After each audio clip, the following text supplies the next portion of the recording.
Hi everyone, Pastor Rachel here. Welcome back to my channel where we spend a few moments investing in ourselves, investing in community, and investing in God. I have been working from home now for about a month, and I have to tell you, I have been on more Zoom calls than I ever imagined possible. A lot of people who are working from home are feeling this Zoom fatigue, if you will. Being on Zoom calls constantly seems to be more exhausting than being in back-to-back in-person meetings. And that is really just part of our new reality, and that's okay because lots of good things are happening. But I am ready to see everybody in person.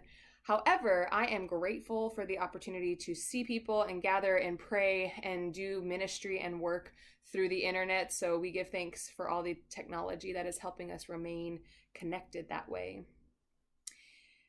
Yesterday, during one of my Zoom meetings with leadership from the church, we had a devotion that was so perfectly timed that it couldn't have been a better day to be reminded of priorities. It's a story that a lot of us are familiar with, and a story that really speaks to what are your priorities.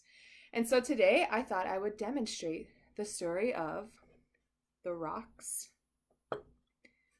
the pebbles, and the sand.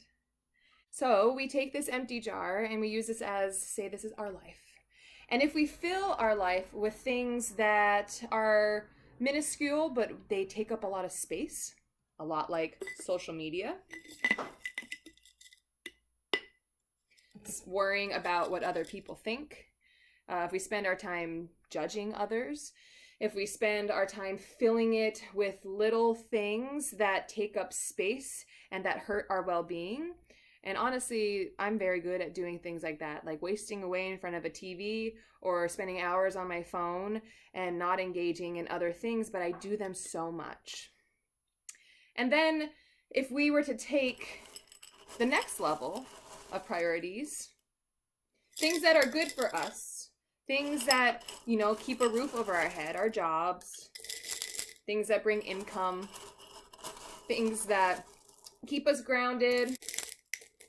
We have things like hobbies, and we have things that are really good for our soul that we do and that we make sure we incorporate in our life. And then oftentimes that's when the things that are foundational in our lives is when we start to prioritize them, after we've invested in social media, after we've invested in our job, and then we spend time to invest in our family. And then we spend time investing in our relationships. And then we spend time investing in our health. And then we spend time investing in so many other foundational aspects of who we are. And the jar doesn't hold it. Our life cannot hold the foundational aspects.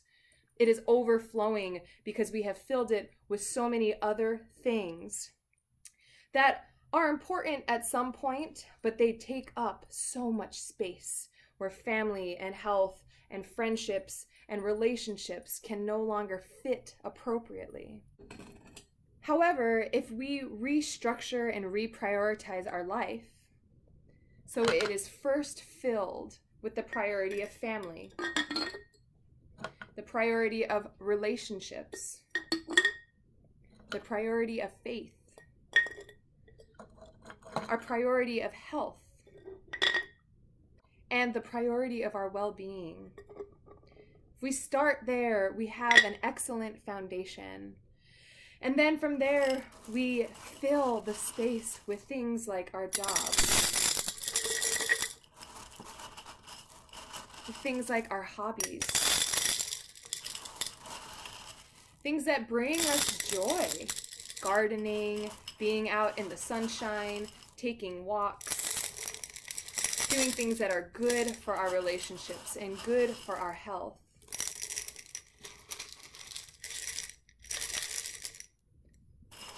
There is room for this. And then on top of that, we add in the sand, the things like social media, all of the other little distractions. We have the ability to be rooted in our family and relationships and in our faith and in our health. And then we can fill ourselves with all of our hobbies and our jobs and keeping a roof over our head and food on our plates.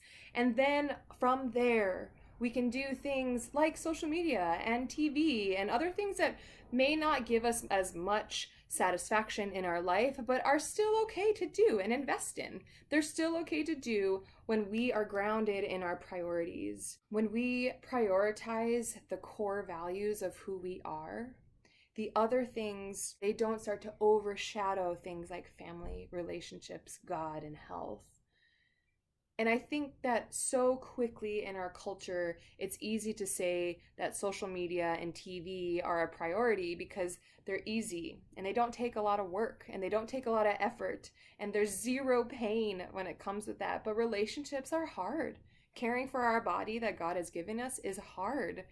Loving a partner or your family in a way that just is life-giving is hard.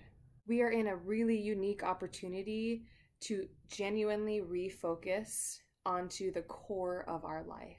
What matters most? What are your rocks? What are your foundations? Think about that for yourself and identify those things, because that will reshape your jar. That will reshape how you fill your life. What better time than when, while we are in quarantine, to think about how can I reprioritize family, God, health, or whatever it is for you. So I leave that with you. And I hope that you go in peace, and I hope you go in a reflective mode, thinking about your core values.